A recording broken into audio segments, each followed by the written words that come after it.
Hello guys, welcome back to my channel. और आज हमने लिया है एक चैलेंज। तो आज मेरी एक स्टूडेंट जो मेरे से इलेक्ट्रोस्कोप के बारे में पढ़ रही थी एंड मुझसे इलेक्ट्रोस्कोप के बारे में पढ़ा रही थी, which is an instrument to that detect charge. So हम उसे बनाने जा रहे हैं, मैं और मेरे स्टूडेंट मिलकर। तो this is a project for her school, but वो चाहती थी कि पहले हम इसे घर पे ट्राई करें एंड देन अगर वो सक्सेसफुल हुआ then she will showing this project in her school. So let's start. हमने उस प्रोजेक्ट को बनाना स्टार्ट किया और जैसे जैसे सारे प्रोसीजर्स दे रखे थे हमने फॉलो किए, सारे स्टेप्स फॉलो किए। और इस को बनाने में थोड़ी स्ट्रगल हुई। बेसिकली हमें एक जार लेना था जिसमें हमें एक मेटेलिक वायर को एक कार्डबोर्ड के ऊपर सेटल करके उसके नीचे एक एल्यूमिनियम फॉइल रखनी थी। एंड इसका सारा कॉन्सेप्ट ये है कि जब भी आप फ्रिक्शन से या किसी भी मेथड से कोई भी चार्ज पार्टिकल को उस मेटल के ऊपर लगाते हो तो सेम चार्ज के फ्लो होने की वजह से जो एल्यूमिनियम फॉइल है एक दूसरे को रिपेल करेगी। तो उसी के लिए हम ये सारा सेटअप तैयार कर रहे थे and it's very difficult, I swear. तो इसमें मैंने भी उसकी थोड़ी हेल्प की and she also doing very much effort in her project. तो वो सारी कटिंग एंड ये सारी चीज़ें करके दे रही थी, बस मैंने उसे जस्ट सेटअप किया। एंड उस वायर को सेट करने में लाइक थोड़ा सा स्ट्रगल, बट वो करने के बाद हम बस ये देख रहे थे कि वो उस पर सेटल हो जाए और जब हम उसको जार के अंदर डालें तो वो वायर नीचे की तरफ ना होने लगे, क्योंकि वो मिड सेंटर में रहना चाहिए जार के, अदरवाइज फॉइल जो है वो रिपेल करेगा बट वो हमें दिख नहीं पाएगा। तो दैट्स अ प्रॉब्लम।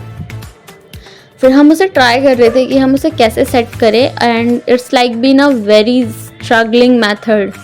तो उसके बाद कैसे ना तैसे हमने उसको प्रॉपरली बिठाया, उसको डबल साइडेड टेप से एडजस्ट किया एंड हम देख रहे थे, चेक कर रहे थे कि वो प्रॉपर वर्क कर रहा है कि नहीं कर रहा। And after doing all that thing हमने उसको फ्रिक्शन से चार्ज करने के बाद वो किया, बट वो हुआ नहीं।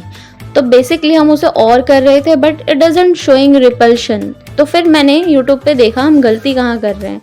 तो फिर पता चला कि वो जो हम उसको फोर्स लगा के एल्यूमिनियम फॉइल को ऐसे फोर्स लगा रहे हैं, शायद इसकी वजह से वो पूरा रिपल्शन शो नहीं कर रहा। तो फिर हमने क्या किया, एल्यूमिनियम फॉइल में छेद किया, उसे फिर से सेट किया एंड देन फिर starting the procedure of friction and charging any object. मैं जस्ट अपने स्टूडेंट को मोटिवेट कर रही थी कि यहाँ पे अपना हौसला मत खो and you will do that, you will win. तो फिर वो करने पे ट्राई कर रही थी, अपना सारा पूरा एफर्ट्स लगा रही थी, बट फिर भी नहीं हो रहा। तो हम कह रहे, हमने सोचा कि लाइक कुछ ऐसा ऑब्जेक्ट लाया जाए जहाँ पे फ्रिक्शन अच्छे से शो हो। तो इधर मेरी बहन भी उसे ट्राई करते हुए वो अपनी पूरी मेहनत लगा रही है।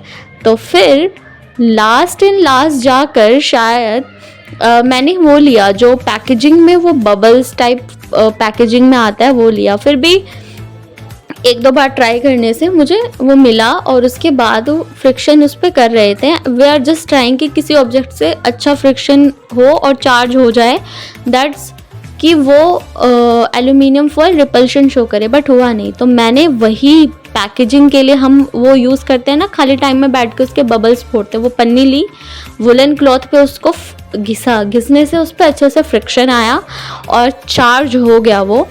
तो उसके बाद जब मैंने उसे टच कराया जार से तो हुआ मैजिकल इन द सेंस उसने रिपल्शन शो किया and we are just excited now. अब आपको मेरी स्टूडेंट वो प्रॉपर वे में करके दिखाएगी कि एक्चुअल में हुआ कैसे।